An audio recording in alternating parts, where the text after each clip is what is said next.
There's a place on Earth where the sun doesn't rise for 4 months straight, where the temperature drops to minus 80 degrees Fahrenheit, where the wind screams across ice shelves at 200 miles per hour, and the nearest human being might be 600 miles away. This isn't a prison. It's worse. It's Station Polaris, the most isolated research outpost in Antarctica. And over the past 3 decades, 11 people have vanished from within its walls. Not lost in blizzards, not killed in accidents, vanished from inside a locked facility in the most surveilled environment on the planet. The ice remembers everything here, but it doesn't give up its secrets easily. Station Polaris sits 800 miles from the South Pole, perched on the Ellsworth ice shelf like a steel insect frozen mid-crawl. From above, it looks like a cross, for modules radiating from a central hub, connected by pressurized tunnels that burrow through 40 feet of ice. The American flag whips violently on a pole that's been bent 30 degrees by the relentless wind. This station wasn't built for comfort. It was built for endurance, for science that demands absolute isolation, glaciology, climate research, cosmic ray detection. But isolation does something to the human mind. And in a place where night lasts 16 weeks, where you can't leave even if you wanted to, that something can be deadly. Tonight, we're going inside. Inside the frozen dark. Inside the station where the rules of civilization don't just bend, they shatter. If you're ready to descend into one of Earth's most unforgiving mysteries, hit that subscribe button and turn on notifications. Because what you're about to hear will make you question everything you think you know about human psychology, isolation, and survival. Let's begin. Station Polaris wasn't always a place of whispered horror stories and missing persons reports. When it was commissioned in 1992, it represented the cutting edge of polar research, a joint venture between the National Science Foundation and a coalition of international research bodies. The problem: by the late 1980s, climate scientists needed long-term data collection points in Antarctica's most remote regions. The Ellsworth ice shelf was critical, a massive floating sheet of ice that serves as a kind of early warning system for global sea level rise. If it collapses, Miami goes underwater. But getting accurate readings meant someone had to stay there, year-round, through the summer melt and the winter freeze, through the 6 months of darkness they call the endless. The solution: they chose a location so remote that resupply missions could only happen twice a year, once in November when the ice breaks enough for ships, and once in February by ski-equipped cargo plane. The station would house 40 people in summer. In winter, just 12. 12 souls locked in steel and ice, with nothing but their research, their rations, and each other. The architecture was designed by engineers who'd worked on nuclear submarines. Every inch was calculated for maximum efficiency and minimum waste. The modules were color-coded: blue module for living quarters, red module for laboratories, yellow module for communications and operations, and green module for medical and psychological support. And then there was the black module, the old storage wing that was sealed off in 2003 after the first disappearance. But we're getting ahead of ourselves. The structure: Station Polaris operates on a strict hierarchy. At the top, the station commander, usually a veteran researcher with military or emergency management experience. Below them, the science lead, the communications officer, the medical officer, and the support staff: cooks, mechanics, the people who keep the generators running and the water recycled. Everyone signs a waiver before deployment. Everyone undergoes psychological screening. And everyone is told the same thing during orientation. You will experience feelings of paranoia, depression, and sensory distortion. This is normal. What is not normal is acting on those feelings. They don't tell you what happens when acting becomes involuntary. Imagine living inside a refrigerator buried beneath a glacier. That's Station Polaris. The modules are connected by tunnels barely wide enough for 2 people to pass. The walls are lined with exposed insulation and conduit pipes that drip condensation in summer and frost over in winter. The lighting is fluorescent, harsh, clinical, unrelenting. There are no windows in the tunnels. The few windows in the living quarters are triple-paned polycarbonate, and during winter, they frost over so thickly you can't see out anyway. Your room is 7 feet by 9 feet. A cot bolted to the wall, a metal desk, a footlocker, a poster of a beach or a forest, something green, something warm.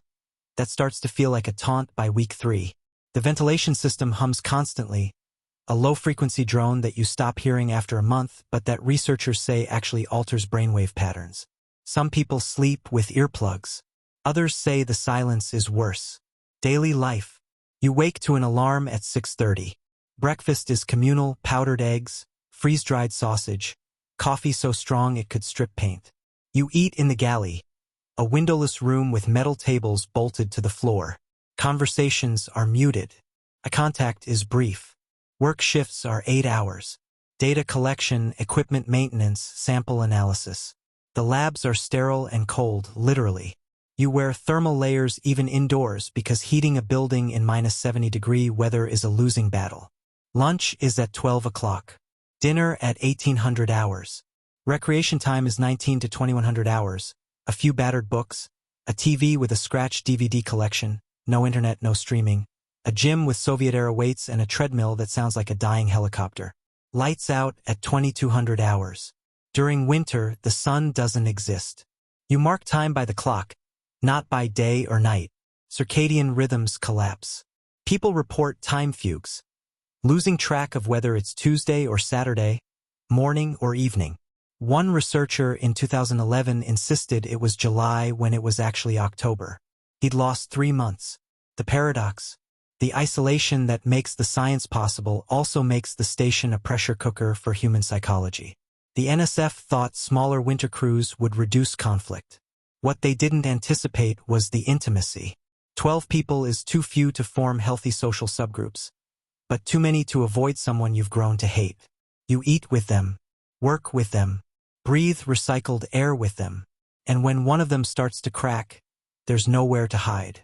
In 2007, the winter crew reported that 2 researchers stopped speaking entirely. For 4 months, they'd pass each other in the tunnels, in the galley, in the labs, never a word. They communicated through notes. When asked why, one of them said, "Because if I spoke to him, I'd kill him." They both finished their deployment, but neither ever returned to Antarctica. March 14, 2015. The height of the winter dark. Dr. Elena Ruiz, a glaciologist from Chile, went to bed at 21:45. Her roommate, Dr. Sarah Kwan, confirmed it. Elena was reading a novel, some thriller she'd read 3 times already because the station library was down to 14 books by midwinter. At 3:20, the station's motion sensors logged movement in the blue module corridor. At 3:23, the airlock to the exterior registered an access attempt. It was denied. The override required 2-person authorization during winter. Safety protocol. At 6:30, Elena didn't show for breakfast. At 7 o'clock, Sarah found Elena's room empty. The bed was made. The book was on the desk, bookmark still in place on page 87. Elena's thermal gear was hanging on the wall. Her boots were by the door. A search began immediately. 12 people in a station the size of a large house. It should have taken minutes. Took 2 days. They found her tablet in the yellow module, resting on the communications console. The last entry in her personal log, timestamped 2:47. "I can hear it again. Under the ice. It's calling my name." They found her parka in the sealed black module, a wing that had been locked since 2003, welded shut after the first disappearance. The welds were intact. The door hadn't been opened, but the parka was inside, draped over a chair in what used to be the old medical bay. They never found Elena. The official report listed her as missing, presumed deceased due to environmental exposure, but the station logs showed no exterior access. The airlocks were sealed. The emergency exits were frozen shut by ice accumulation. There was no way out, and yet Elena Ruiz was gone. She was the 7th. Surviving winter at Station Polaris requires more than thermal layers and patience. It requires adherence to rules that are never written down, never spoken aloud, but understood by everyone who's done a winter rotation. Break them, and you don't just endanger yourself, you endanger everyone. Rule 1. Never go alone. The buddy system isn't a suggestion. You don't walk the tunnels alone. You don't work in the labs alone. You don't go to the storage modules alone. Why? Because if you collapse, if you fall, if you vanish, no one will know until it's too late. In the dark, sound doesn't travel like it should. The hum of the generators swallows footsteps. Screams disappear into the ice. One researcher described it as the station eating noise. Rule 2. Respect the silence. There's the silence of not talking, and then there's the silence, capital S. It happens during the deepest part of winter, around June and July, when even the wind outside seems to stop. The station holds its breath. People report hearing things during the silence. Whispers in empty rooms, footsteps in sealed corridors. Their own names spoken in voices they don't recognize. The rule is simple. Don't acknowledge it. Don't investigate. Don't respond. Because once you engage with it, it doesn't stop. Rule 3. Trust your partner, not your mind. Isolation psychosis is real. Hallucinations are common. Visual distortions, auditory phenomena, phantom smells, they're all documented. The rule is this. If you think you see something, check with your partner. If they don't see it, it's not there. Your brain is lying to you. This is where experience matters. First-time winterovers panic. Veterans learn to ignore their own senses. Rule 4. The black module doesn't exist. After 2003, the old storage wing was sealed. Officially, it's decommissioned due to structural instability. Unofficially, no one talks about it. No one goes near the sealed door at the end of the blue module corridor. And if you hear sounds coming from inside, scraping, tapping, breathing, you walk away. This isn't superstition. It's survival. Because everyone who's broken this rule has either disappeared or come back. Different. Rule 5. You leave when the plane says, not when you want. There's no early extraction. No emergency evacuation unless you're medically critical, and even then, weather decides, not you. The psychological pressure of knowing you cannot leave is part of what breaks people. Some handle it by ritual, marking days on a calendar, journaling obsessively. Others break down in week 6, sobbing in their bunks, begging to go home. The station doesn't care. The ice doesn't care. You signed up for this. You endure or you shatter. We're halfway through this descent into the frozen dark, and it only gets stranger from here. If you're still with me, drop a comment below. Have you ever experienced true isolation? What did it do to your mind? And make sure you're subscribed, because the next part reveals what the staff will never admit on record. The researchers get the headlines, the missing persons reports, the documentaries. But there's another group at Station Polaris who live with a different kind of dread. The support staff. The ritual. Marcus Tully was a station mechanic for 3 winter rotations, 2012, 2014, and 2016. I spoke with him over a crackling video call from his home in Oregon. He's 48 now, graying at the temples, with the kind of exhausted eyes you see in combat veterans. Every morning, he told me, I'd wake up and check the manifest, just to make sure everyone was still accounted for. Not because I was paranoid, because I'd seen what happens when you assume everyone's fine. He described the ritual, the walk through the station, checking bunks, counting faces at breakfast, running diagnostics on the life support systems. You become hyper-aware of presence, he said. You can feel when someone's missing before you even count heads. The station gets quieter. The psychological toll. Station medics are trained in trauma response, frostbite treatment, and emergency surgery. What they're not trained for is the slow unraveling of human sanity. Dr. Amira Osman, who served as medical officer during the winter of 2018, said the hardest part wasn't treating injuries. It was watching people disappear while still being there. You'd see it in their eyes, she explained. Week 8, week 9, something shifts. They stop making eye contact. They start talking to themselves. Not mumbling, but full conversations with someone. And when you ask who they're talking to, they look at you like you're the crazy one. She mentioned a cook named Ben Harlow who, during week 12, started setting an extra plate at every meal. When asked why, he said, for the guy in the black module. He gets hungry too. Ben was medically evacuated 3 days later after he tried to unseal the welded door with a blowtorch.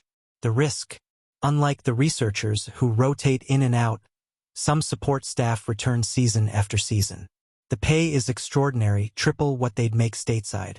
But the cost is invisible. Marcus described the paranoia that followed him home. Checking locks obsessively, unable to sleep without white noise, the feeling that something was always watching. My daughter asked me once why I kept looking over my shoulder, he said. I told her it was habit.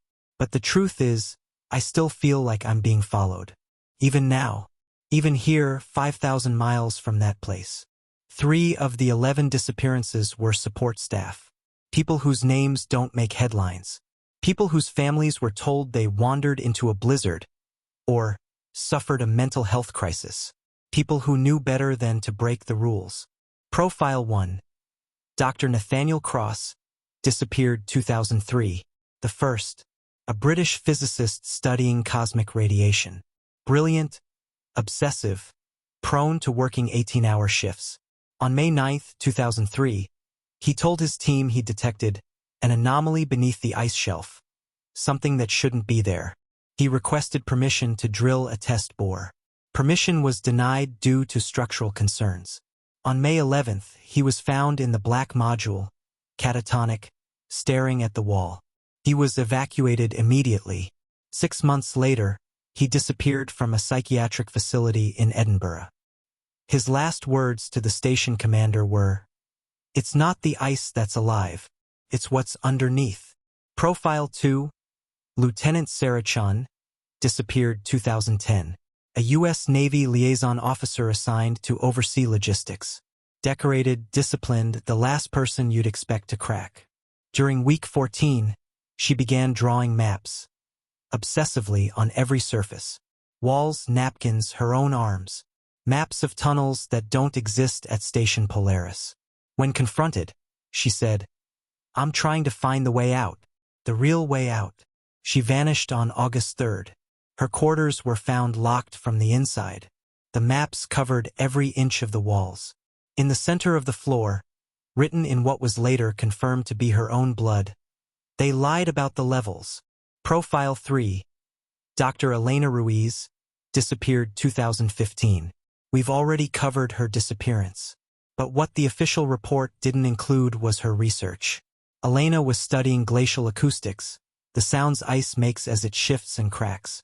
In her final weeks, she became convinced she was hearing non-glacial vocalizations, voices, words, a language. Her last recorded data entry, uploaded to the server at 2:33 on the night she vanished, contained an audio file. 14 seconds of low-frequency sound, beneath the range of human hearing, but when played back and digitally enhanced, researchers reported hearing what sounded like breathing. And under the breathing, faint but unmistakable, a name being spoken. Her name. The file was deleted by the NSF. It no longer exists in any official archive. But people who heard it before the deletion say they still hear it. In their dreams. In the white noise between stations on the radio. In the wind. What does prolonged isolation do to the human brain? The research is clear, nothing good. Mental erosion. The phenomenon is called third quarter syndrome. It hits around week 10 of a 16-week winter deployment. Symptoms include depression, irritability, paranoia, visual and auditory hallucinations, and in extreme cases, dissociative episodes where the individual loses track of their own identity. At Station Polaris, third quarter syndrome takes on a specific character. People report the watcher, a persistent feeling of being observed, even in empty rooms. The passenger, sensing another presence inside their own body, as if someone else is controlling their movements. The echo, hearing their own thoughts spoken aloud in another voice. Dr. Osman documented these in her medical logs. She noted that 83% of winter staff reported at least one of these symptoms. What terrified her wasn't the frequency. It was the consistency.